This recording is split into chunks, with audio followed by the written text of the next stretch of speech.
आइए प्रिय छात्रों, तो इस वीडियो लेक्चर में मैं आपके लिए लेकर आया हूँ 10th क्लास का जो आपका HBSC बोर्ड का, हरियाणा HBSC बोर्ड का 12 अप्रैल 2022 को जो मैथ का, मैथमेटिक्स का जो आपका गणित का पेपर हुआ है, और इसका सेट ए का सॉल्यूशन लेकर आया हूँ। जो MCQ क्वेश्चन आपके आए हुए हैं उनको हम निकाल करके यहाँ देखेंगे। हो सकता है एक आध क्वेश्चन बाय मिस्टेक मतलब निकालने में गलती हो जाए, तो आप उसका राइट आंसर बता दीजिएगा, क्योंकि मैथ है भाई, मैथ का तो सॉल्यूशन आपको करना ही पड़ता है। तो आप अलग अलग आंसर मतलब निकाल सकते हैं, क्योंकि ऑप्शन में दिए होते हैं। अगर बाय मिस्टेक कैलकुलेशन में गलती हो जाती है तो उसके कारण हो जाता है ऐसा।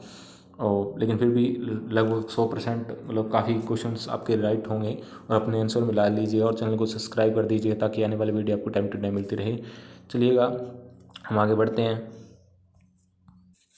तो आज का जो आपका पहला क्वेश्चन आया हुआ है, इस 5005 का जो अभाज्य गुणनखंड के रूप में व्यक्त कीजिए। तो अभाज्य गुणनखंड के रूप में इस किस प्रकार व्यक्त करेंगे? इसका 5 गुणा 7 गुणा 11 गुणा 13, इस प्रकार इसका ये राइट आंसर हो जाएगा।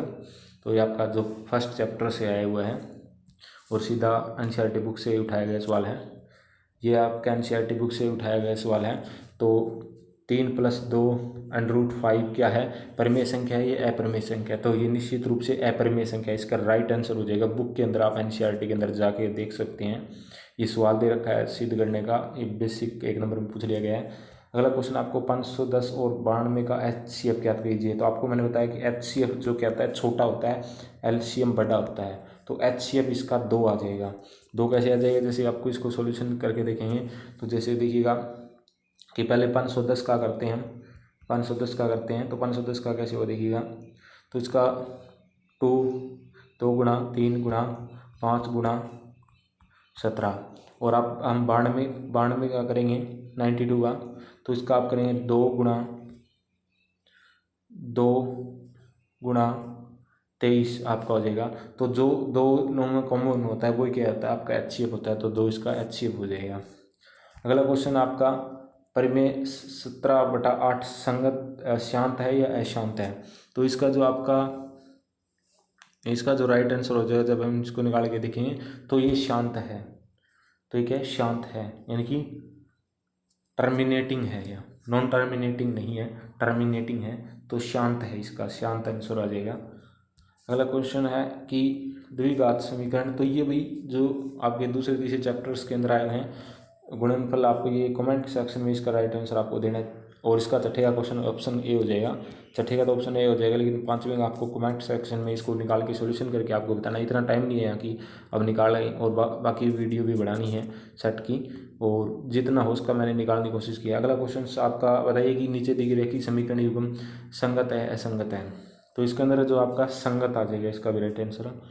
अगला क्वेश्चन जो आपका है रेखीय समीकरण 3x + 4y = 10 x/1 का हल होगा। तो इसका जो राइट आंसर हो जाएगा ऑप्शन नंबर सी, इसका राइट आंसर हो जाएगा। और द्विघात समीकरण, इसको भी आपको सोल्व आउट करके बताना है इसका क्या आंसर होगा। द्विघात समीकरण इस वाले का भी, ये कुछ क्वेश्चंस के आंसर आपको ही कमेंट सेक्शन में देने हैं, और निकाल के इनको देखिएगा। थोड़ा टाइम लगता है, इतना टाइम अब है नहीं। अगला देखिए, द्विघात समीकरण 2x kx + 2 = 0 के मूल समान हो तो k का मान क्या होगा? तो इसके अंदर k का मान निकाल के देखेंगे तो -+3 आ जाएगा।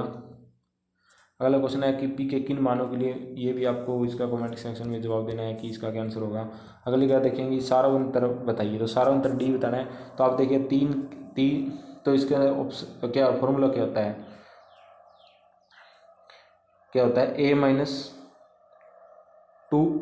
A-2 यानी कि क्या होता है, सेकंड में से फर्स्ट की वैल्यू घटा देंगे। तो आप एक में से इसको देखिएगा कि आपका एक में से अगर आप 3 घटाएंगे तो आपका क्या आ जाएगा, -2 आंसर आ जाएगा। उसी प्रकार अगर आप अगले का निकाल के देखेंगे तो एक में से 1 घटाएंगे तो ये देखिएगा -1 घटाएंगे तो माइनस माइनस प्लस हो जाएगा। तो ये क्या हो जाएगा इसका राइट आंसर? इसका भी क्या हो जाएगा, माइनस का सिंबल किसका, यानी कि -2 हो जाएगा। अगले को निकाल के देखेंगे, फिर आगे का इंटरवल देखेंगे हम, तो आपका -3 और -1, तो ये आपका क्या हो जाएगा, तो ये आपका जो लिखिएगा माइनस, ये देखिएगा माइनस का, तो माइनस माइनस की गुणा प्लस, तो -3 और -1, ये आपका प्लस माइनस, ये क्या आ जाएगा, तो -3 + 1, तो ये क्या आ जाएगा प्लस माइनस माइनस, तो माइनस का 2। तो इस प्रकार आप सॉल्यूशन करते हैं तो -2 सारांतर 2 ये आ जाएगा, तो -2 इसका सारांतर आ जाएगा, -2 इसका सारांतर होगा। अगला क्वेश्चन है कि AP 7, 13, 19 का 17वां पद क्या होगा, तो इसके अंदर 17वां पद क्या होगा, तो ऐसे आप इंटरवल देख सकते हैं, वैसे इसका सूत्र होता है 17वां पद क्या होगा, तो इसके अंदर 7 इसके अंदर क्या हो रहा है, देखिए सारांतर देखेंगे पहले इसका, तो सारांतर देखते हैं तो इसका आपका कितना निकल गया था, 6 निकल गया था है। तो ऐसे आप 6 जोड़ते जाइएगा, तो इसका जो सारांतर होगा 105 होगा।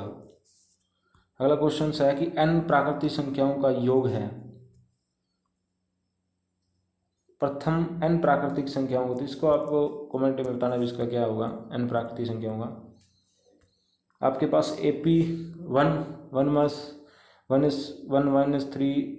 -5 के अगले 4 पद लिखिए, तो इसके अंदर आप इंटरवल देखते हैं, तो इन पहले तो सारांतर D निकालेंगे, तो -1 तो क्या हो जाएगा, माइनस का 2 हो जाएगा, तो माइनस का 2 है, तो अगले 5 पद लिखने हैं, तो -2 ऐड करते जाइए अब इसके अंदर, तो -2 ऐड करेंगे -5 के अंदर,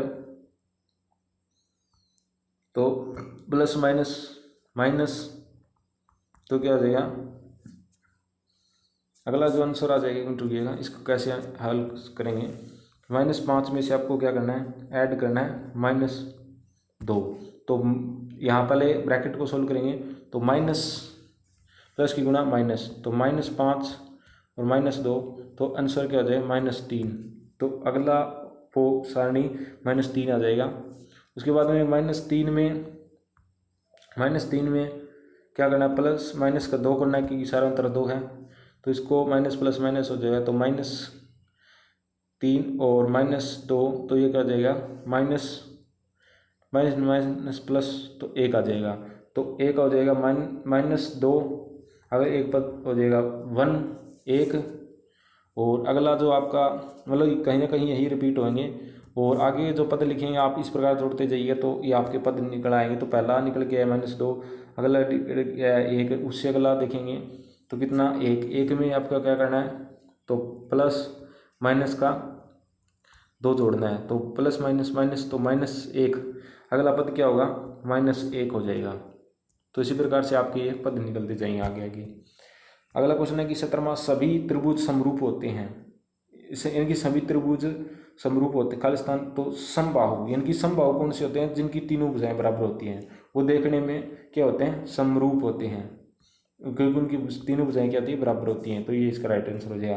अगला क्वेश्चन है क्वेश्चन नंबर 18, MNL और जो आपका त्रिभुज क्यू PR के समरूप है, आकृति में समरूपता कौन से कसौटी है, तो इसके अंदर देखेंगे 2.5 और 5 ये भुजा बराबर है, यानी कि ये भुजा समरूप है, यानी कि इतनी झुकी है, तो इसके अंदर आपको ये भुजा और ये आपका एंगल M एंगल और ये भुजा और ये इसका ये देखिएगा ये, तो इसके अंदर जो कोई फॉर्मूला, इसके अंदर कौन सा फॉर्मूला लगा रखा है, तो साइड एंगल साइड का, एक एंगल दे रखा है आपको क्या दे रखा है, एक एंगल दे रखा है और 2 भुजा दे रखी है, तो 5 की जो मल्टीप्लाई क्या हो जाएगी 10 हो जाएगा, और 2.5 का मल्टीप्लाई क्या हो जाएगा, तो ये इसके अंदर इसका जो ऑप्शन नंबर C हो जाएगा। अगला क्वेश्चन है कि नीचे त्रिभुज दी गई इनमें से कौन सा समकोण त्रिभुज है, तो जब आप बना के देखेंगे कि 5 को आधार मान लेंगे और 13 से जो आपका है 12 सेंटीमीटर ऐसे लेंगे और 13 सेंटीमीटर ऐसे लेंगे, तो ये आपका त्रिभुज बन सकता है, इससे ये 12 ये 13 और ये 5 बना के देखेंगे तो 2 इसका राइट आंसर हो जाएगा। अगला क्वेश्चन है कि 5 सेंटीमीटर त्रिज्या वाले वृत्त के P पर स्पर्श रेखा PQ से जाने वाले वृत्त पर जाने वाली रेखा से बिंदु क्यू पर इस प्रकार मिलती है कि OQ 12 सेंटीमीटर, तो PQ की लंबाई ज्ञात करनी है। तो इसको सॉल्यूशंस करेंगे तो इसका राइट आंसर 119 √119 आ जाएगा, सीधा जो आपकी बुक से उठाया गया सवाल है, NCERT की बुक से। अगला क्वेश्चन है कि ये भी क्वेश्चन अलग अलग सेट में आए हुए हैं। ये क्वेश्चन इसका राइट आंसर हो जाएगा आपका 50 आप निकाल के देखेंगे तो एक वृत्त की खालिस्तान दो समांतर स्पर्श रेखाएं होती है, दो इसका राइट आंसर हो जाएगा। आकृति DE और BCEC ज्ञात कीजिए। तो इसके अंदर जो भाई साहब आपका 5.4 इसका राइट आंसर हो जाएगा, 5.4 निकल के आएगा लगभग। अगला क्वेश्चन शायद जो आपका बिंदुओं -5 को बीच की दूरी ज्ञात कीजिए। तो दूरी सूत्र निकाल करके इसका हल आपका सॉल्यूशन आ जाएगा। और अनुपात जिनमें 5 और -6 और -1 -4 को जोड़ने पर y का अक्ष को विभाजित करता है। तो इसका जो राइट आंसर हो जाएगा आपका वो 2:3 हो जाएगा। उस बिंदु के निर्देशांक जो बिंदुओं -1 7 और 4 -3 को मिलाने वाले रेखाखंड 2:3 के अनुपात में विभाजित कीजिए। तो इसका सॉल्यूशन करेंगे तो इसका आंसर नंबर C इसका राइट आंसर हो जाएगा। अगला क्वेश्चन है कि यदि साइन A का 3/4 है तो tan A का मान क्या होगा। तो इसका जो राइट आंसर, इसको जो आप निकाल के देखेंगे sine A sin cos theta सवाल निकालेंगे तो इसका आपको आंसर भी निकाल के बताना पड़ेगा कमेंट सेक्शन में। अगला क्वेश्चन है कि टेन जो ये किसके बराबर होगा। तो इसका जो मान आएगा वो किसके बराबर आएगा, वो 0 हो जाएगा इसका मान। अगला क्वेश्चन 29 नंबर क्वेश्चन जो आपका आया हुआ है, ये सॉल्यूशन करना है भी आपको साइन कोस थीटा वाला, इसका ध्यान नहीं बुझिए। अगला क्वेश्चन है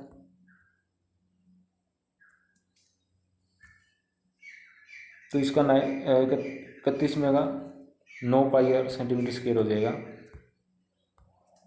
और इसका जो तीसरा क्वेश्चन रह गया इसका समदुरुस्त हो जाएगा ये B इसका राइट आंसर हो जाएगा। अगला क्वेश्चन जो है, एक घड़ी की मिनट की सुई किसी त्रिज्या 14 सेंटीमीटर है और सुई 5 मिनट में बनाए गए क्षेत्रफल ज्ञात कीजिए। यानी कि 14 सेंटीमीटर है और 5 मिनट में, तो घड़ी की जो सुई है भाई वो क्या है कि 1 मिनट में कितने डिग्री एंगल बनाती हैं, उसके हिसाब से इसका जो राइट आंसर हो जाएगा ऑप्शन नंबर B हो जाएगा। 154 सेंटीमीटर स्क्वायर हो जाएगा। 24 सेंटीमीटर ऊंचाई और 6 सेंटीमीटर त्रिज्या वाले किसी शंकु का आयतन ज्ञात कीजिए। तो शंकु के आयतन का जो सूत्र निकाल के देखेंगे हम एक बार। इसमें का पहले इसका देख लेते हैं। इसका जो सूत्र है वो बिल्कुल आसान है, 2πr/h होगा। यानी कि बेलन का वक्र पृष्ठीय क्षेत्रफल पूछा है। एक बेलन होता है उसके यानी कि बाहर बार का जो बाहरी साइड होता है उसका निकालने का सूत्र है 2πr/h, इसका राइट आंसर हो जाएगा। ये भी 24 इसको निकाल के देखते हैं फिर क्या होता है आपका। तो इसका सूत्र होता है 1/3 πr²h, ये फॉर्मूला होता है। इस फॉर्मूले के अकॉर्डिंग जब हम लगाएंगे तो इस फॉर्मूले के अकॉर्डिंग जो आपका जो आंसर होगा तो पाई का मान आपका कितना हो गया 22/7।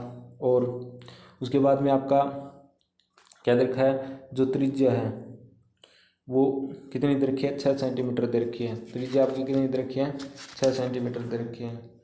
और 6 सेंटीमीटर त्रिज्या दे रखी है तो आपका 6 × 6 और उसके बाद में आपका क्या दे रखा है इसके अंदर। और तो इस सॉल्यूशन से निकालेंगे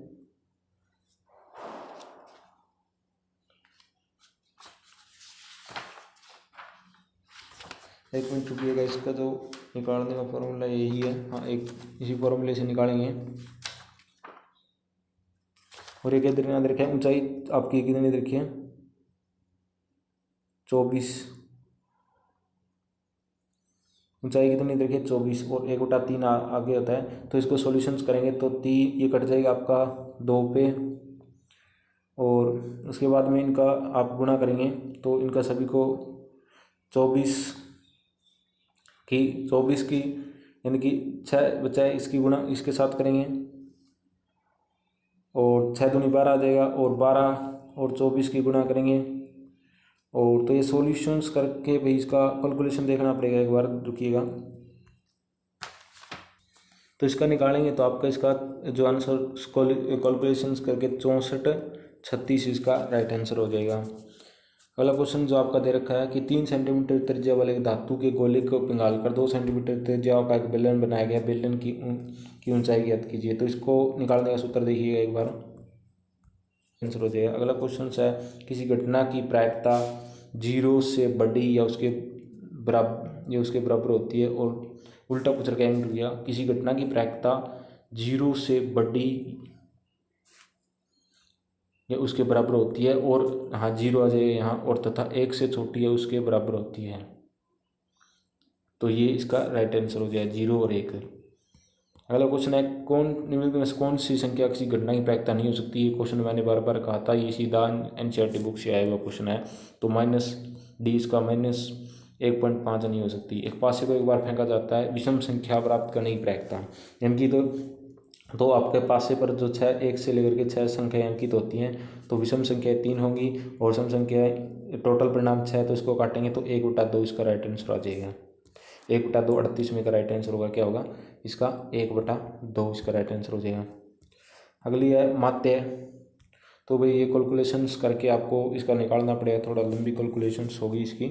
तो ये इसका राइट आंसर आपको बताना है कमेंट सेक्शन में क्या होगा। मोस्टली इस वाले यहाँ निकाल नहीं पा रहा क्योंकि वीडियो लंबा हो जाएगा, और भी वीडियो बनाने के लिए माफ़ी चाहूँ मैं। तो कमेंट सेक्शन में आप इसका आंसर बता सकते हैं। अगला आपका है, किसी गेंदबाज 10 क्रिकेट मैचों में लिए गए विकेटों की संख्या निम्नलिखित है। किसी गेंद 10 विकेट मैचों में लिए गए विकेटों की संख्या बहुलक ज्ञात कीजिए। तो बहुलक क्या आता है, जो सबसे एक बार आता है। तो इसके अंदर हम देखेंगे कि बहुलक कौन सी संख्या सबसे बार 3 2 बार आया है, 2 भी 2 बार आया है, 6 3 कितनी बार आया है, 2 इसका होगा, क्योंकि 2 देखिएगा, 2 एक बार, 2 बार और 3 बार, तो 2 इसका बहुलक होगा। तो 2 इसका बहुलक ज्ञात करना है निम्नलिखित आंकड़ों का। तो बहुलक कौन सा होता है, व्यक्तिगत श्रेणी में जो सबसे अधिक बार आता है। तो 2 इसका राइट आंसर हो जाएगा, बिल्कुल ठीक है। ठीक है, तो यहाँ मैंने सॉल्यूशंस कर दिया है, तो आप इसका देख लीजिएगा। ठीक है, और आपका ये वीडियो यहाँ लेक्चर कंप्लीट होता है, और वो बाकी जो बड़े क्वेश्चन है उनको भी देख लेते हैं। आए हुए हैं जो सब्जेक्टिव टाइप क्वेश्चंस, ये आपका सब्जेक्टिव टाइप क्वेश्चंस थे। तो इसके अंदर क्या लिखा है, ऐसी 2 संख्याएं ज्ञात कीजिए जिनका योग 27 और गुणनफल 182 है। ये लगभग कुछ सेम ही आए हुए हैं। और उसके बाद में आगे हम देख सकते हैं कि ये सवाल आपका 3rd सवाल है। ये लगभग वो ही सवाल आए हैं बार बार, यानी कि आपके जो सवाल हैं वो और में कंप्लीट हुए हैं। ये बिल्कुल आसान सवाल है। 3 लाल और 5 काली गेंद है, इस थैले गेंद निकाली जाती है, इसकी प्रायिकता क्या होगी गेंद लाल हो। तो टोटल परिणाम कितने 8, लाल 3/8, और अगले लाल नहीं है तो लाल को घटा दीजिएगा तो 5/8। ये राइट आंसर हो जाएगा। इनको छठे का देख लीजिए, ये लगभग सेम ही आए हैं, देख लीजिएगा। आपको ये क्वेश्चंस तो भाई सभी सेट में आए हुए हैं। ये क्वेश्चन 9 क्वेश्चन है, इंपॉर्टेंट है, ये सभी सेट में। इसके अंदर आपको क्या करना है, पहले वर्ग का क्षेत्रफल निकालेंगे, फिर इन 4 वृत्तों का क्षेत्रफल निकाल के और वर्ग के क्षेत्रफल में से घटा देंगे, तो इसका जो छायांकित भाग का क्षेत्रफल आपके सामने आ जाएगा। ये सारणी आप देख सकते हैं। तो ये सवाल आपके आए बिल्कुल आसान है, माध्यिका वाले सवाल। उसके बाद में आगे आप देख सकते हैं, तो इसका जो ये जो आपकी रचना करनी है, तो इसकी जो स्ट्रक्चर है वृत्त है जिसकी त्रिज्या 5 सेंटीमीटर है।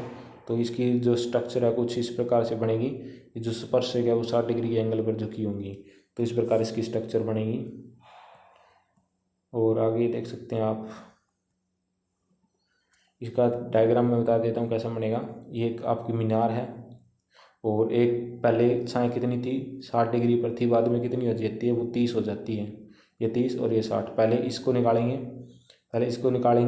फिर इस 30 वाली की वैल्यू को निकालेंगे और उसके इसमें से घटा देंगे, तो छायांकित भाग का मतलब जो जितनी दूरी मीनार की ये निकाल के, तो आपकी ये टोटल जोड़ना पड़ेगा इनका हल को। और फिर इसके बटे में ये रखे लाल कक्का का सूत्र, आपको बताइए लाल कक्का का सूत्र निकाल के फार्मूला से फिट करके ये निकल जाएगा आपका सवाल। तो ये आपका पेपर यहाँ कंप्लीट होता है। वीडियो पूरा देखने धन्यवाद। चैनल को सब्सक्राइब कर दीजिएगा ताकि आने वाली वीडियो आपको टाइम टेबल पे भी। धन्यवाद।